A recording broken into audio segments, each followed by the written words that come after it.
പത്മശ്രീ പുരസ്കാര മധുരം Kerala വിഷനുമായി പങ്കുവെക്കുകയാണ് Indian football ഇതിഹാസം IM വിജയൻ.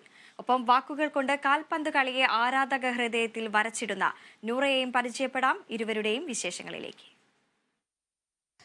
മലബാറുകാർക്ക് ഫുട്ബോൾ എന്നാൽ പ്രാണനാണ്.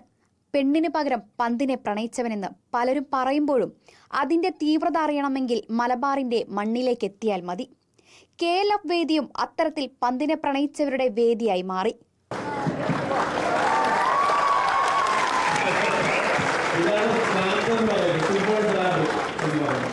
2020 നഷ്ടപ്പെട്ട പുരസ്കാരത്തിൽ ഒരിക്കൽ പോലും IM വിജയൻ നിരാശനായില്ല. പ്രത്യേകിച്ച് വിഷമമൊന്നുമില്ല. കാരണം ലേറ്റ് ആയെന്ന് വെച്ചാൽ ഞാൻ അർജുന അവാർഡ് കിട്ടുമ്പോൾ ഭയങ്കര ലേറ്റ് ആയാണ് കിട്ടിയത്. പത്മശ്രീ പക്ഷേ കറക്റ്റ് ടൈമിനാണ് കിട്ടിയത്. കാരണം റിട്ടയർഡ് ചെയ്യാൻ പോണ ഒരു 4 മാസം മുന്നേ ഒരു ഇത്രയും വലിയ അവാർഡ് കിട്ടുക ഗ്രേറ്റ് ആണ്. ഭയങ്കര സന്തോഷമാണ്. വലിയ സന്തോഷമുണ്ട്. കാരണം പത്മശ്രീ എന്ന് പറഞ്ഞാൽ വലിയൊരു അങ്ങനെയുള്ളൊരു അവാർഡാണ്. അത് കിട്ടിയത് തന്നെ വലിയൊരു ഭാഗ്യമാണ്. ഇത് കാണും ലേറ്റ് ആയാലും കുഴപ്പമില്ല. ലേറ്റായിട്ട് വരാമല്ലോ. KLF വേദിയിൽ IM വിജയനൊപ്പം മലപ്പുറത്തെ ഫുട്ബോൾ താരം നൂറ അയ്യൂബും ഉണ്ടായിരുന്നു.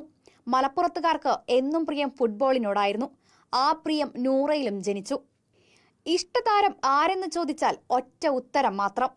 വിശ്വസിക്കുന്ന ഒരു ഫിലോസഫി ഉണ്ട് ഫുട്ബോളില്.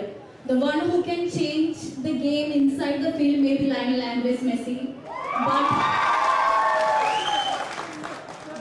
the one who can change the game outside the field is Jose Mourinho. അപ്പോൾ Jose Mourinho, Lionel Andres Messi എന്നുള്ള രണ്ട് വ്യക്തികളെ സപ്പോർട്ട് ചെയ്യുമ്പോൾ മനസ്സിലായിട്ടുണ്ടാവും എത്രത്തോളമാണ് എൻ്റെ ഫുട്ബോളിനോടുള്ള ആ ഒരു കാഴ്ചപ്പാട്. അതായത് കോച്ചിങ് സ്റ്റൈൽ നോക്കുമ്പോൾ ഞാൻ വേറെ സ്റ്റൈലിലൂടെയാണ് പോവുക. ഒരു പ്ലേയിങ് സ്റ്റൈൽ വരുമ്പോൾ എനിക്ക് മേബി ലയണൽ ആൻഡ്രസ് മെസ്സിനെയാണ് ഇഷ്ടമുണ്ടാവുക. തോൽവിയിൽ നിന്നും കരകയറി 10 നമ്പറിൽ സ്ഥാനം പിടിച്ച് ജനഹൃദയങ്ങളിൽ ചേക്കേറിയവൻ. ലോകത്തിന്റെ തന്നെ ചിന്താഗതി മാറ്റിക്കുറിച്ചുകൊണ്ട് ഫുട്ബോൾ ലോകത്തേക്ക് കടന്നുവന്ന തട്ടമിട്ട 19കാരിയും കോഴിക്കോട്ടെ സാഹിത്യ നഗരിയിൽ കൂടി ചേർന്നപ്പോൾ മികച്ച സന്ദേശമാണ് ആളുകൾക്ക് ലഭിക്കുന്നത്.